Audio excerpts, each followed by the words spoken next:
Hello ಎಲ್ರಿಗೂ, ಇವತ್ತಿನ recipe ಬಂದುಬಿಟ್ಟು ಸಿಂಪಲಾಗಿ ಮಾಡಿರುವಂತಹ ಚಿಕನ್ ಆಲೂ ಬೋಂಡ.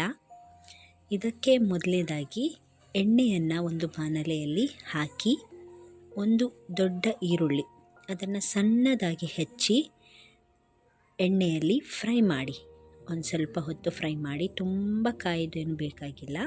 ಅದಾದಮೇಲೆ 1 ಚಮಚದಷ್ಟು ಗ್ರೀನ್ ಚಿಲ್ಲಿ ಹಸಿರು ಮೆಣಸಿನಕಾಯಿಯನ್ನು ಅದೇ ಥರ ಸಣ್ಣದಾಗಿ ಹೆಚ್ಚಿ ಹಾಕಿ ಫ್ರೈ ಮಾಡ್ಕೊಳ್ಳಿ.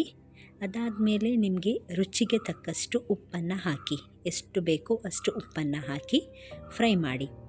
ಅದಾದಮೇಲೆ 1 ಚಮಚದಷ್ಟು ಶುಂಠಿ ಬೆಳ್ಳುಳ್ಳಿ ಪೇಸ್ಟನ್ನು ಹಾಕಿ ಅದು ಸ್ವಲ್ಪ ಫ್ರೈ ಮಾಡಿ ಹಸಿರು ವಾಸನೆ ಹೋಗೋ ತನಕ.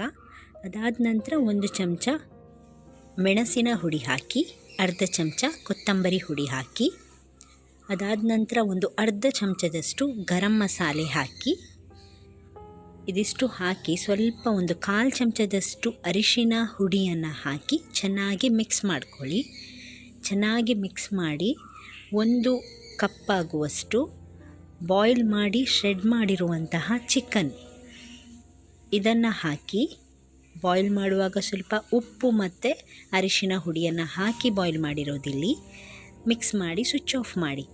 ಅದನ್ನು ಒಂದು ಬೌಲಿಗೆ ಟ್ರಾನ್ಸ್ಫರ್ ಮಾಡಿ ಒಂದು 3 ಆಲೂಗಡ್ಡೆ, ಬೇಯಿಸಿರೋ ಆಲೂಗಡ್ಡೆಯನ್ನು ಹಾಕಿ. ನಿಮಗೆ ಜಾಸ್ತಿ ಕ್ವಾಂಟಿಟಿ ಬೇಕಿದ್ದರೆ ಚಿಕನ್ ಕೂಡ ಸ್ವಲ್ಪ ಜಾಸ್ತಿ ಹಾಕಿ ಆಲೂಗಡ್ಡೆಯನ್ನು ಜಾಸ್ತಿ ಹಾಕೋಬೋದು.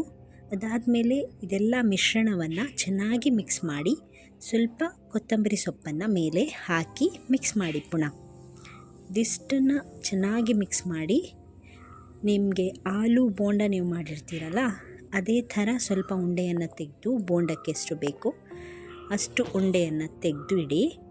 ಈಗ ಅದರ ಬ್ಯಾಟರ್ ಹೇಗೆ ತಯಾರು ಮಾಡೋದಂದರೆ, ಒಂದು ಅರ್ಧ ಕಪ್ಪಾಗುವಷ್ಟು ಕಡಲೆ ಹಿಟ್ಟನ್ನು ತಗೊಂಡಿದ್ದೇನೆ. ಅದಕ್ಕೆ ರುಚಿಗೆ ತಕ್ಕಷ್ಟು ಉಪ್ಪು ಮತ್ತು 2 ಚಮಚ ಕಾರ್ನ್ಫ್ಲೋರ್. ಜಾಸ್ತಿ ಬೇಕಿದ್ದರೆ ಜಾಸ್ತಿನೂ ಹಾಕ್ಕೋಬೋದು. ಕಡಲೆ ಹಿಟ್ಟು ಜಾಸ್ತಿ ಹಾಕಿದಾಗೆ ಕಾರ್ನ್ಫ್ಲೋರು ಸ್ವಲ್ಪ ಜಾಸ್ತಿ ಹಾಕ್ಕೋಬೋದು. ರುಚಿಗೆ ತಕ್ಕಷ್ಟು ಉಪ್ಪನ್ನು ಹಾಕಿ ಎಷ್ಟು ಬೇಕೋ ಅಷ್ಟು ನೀರನ್ನು ಹಾಕಿ ಚೆನ್ನಾಗಿ ಮಿಕ್ಸ್ ಮಾಡಿ. ಗಂಟಾಗಬಾರ್ದು, ಇಲ್ಲಿ ಗಂಟು ಇಲ್ಲದಂಗೆ ಮಿಕ್ಸ್ ಮಾಡಿ. ಬ್ಯಾಟರ್ ಸ್ವಲ್ಪ ತಿಕ್ಕಾಗಿದ್ರೇ ಒಳ್ಳೆಯದು, ತೆಳುವಾಗಬಾರ್ದು, ಸ್ವಲ್ಪ ಗಟ್ಟಿಯಾಗಿ ಇರಲಿ. ಅದಾದ ನಂತರ ನೀವು ಮಾಡಿಟ್ಟಿರುವ ಬೋಂಡಾನ ಇದಕ್ಕೆ ಡಿಪ್ ಮಾಡಿ ಎಣ್ಣೆಯಲ್ಲಿ ಕರಿಯಿರಿ, ಡೀಪ್ ಫ್ರೈ ಮಾಡಿ. ಸಾಮಾನ್ಯವಾಗಿ ನೀವು ಆಲೂ ಬೋಂಡಾನ ತಿಂದಿರ್ತೀರ, ಇದು ಅದಕ್ಕೆ ಒಂದು ಎಕ್ಸ್ಟ್ರಾ ಸ್ಟೆಪ್, ಅಂದರೆ ಚಿಕನ್ ಎಕ್ಸ್ಟ್ರಾ ಇದೆ ಅಷ್ಟೇ. ರುಚಿ ಮಾತ್ರ ಸೂಪರ್ ಆಗಿರುತ್ತೆ. ಈ ಸತಿ ಇಫ್ತಾರಿಗೆ ಟ್ರೈ ಮಾಡಿ. ವಿಡಿಯೋ ಇಷ್ಟ ಆಗಿದ್ದರೆ ದಯವಿಟ್ಟು ಲೈಕ್, ಶೇರ್ ಹಾಗೂ ಸಬ್ಸ್ಕ್ರೈಬ್ ಮಾಡೋದನ್ನು ಮರಿಬೇಡಿ. ಇನ್ನೊಂದು ವಿಡಿಯೋದಲ್ಲಿ ಸಿಗ್ತೀನಿ. ಧನ್ಯವಾದಗಳು.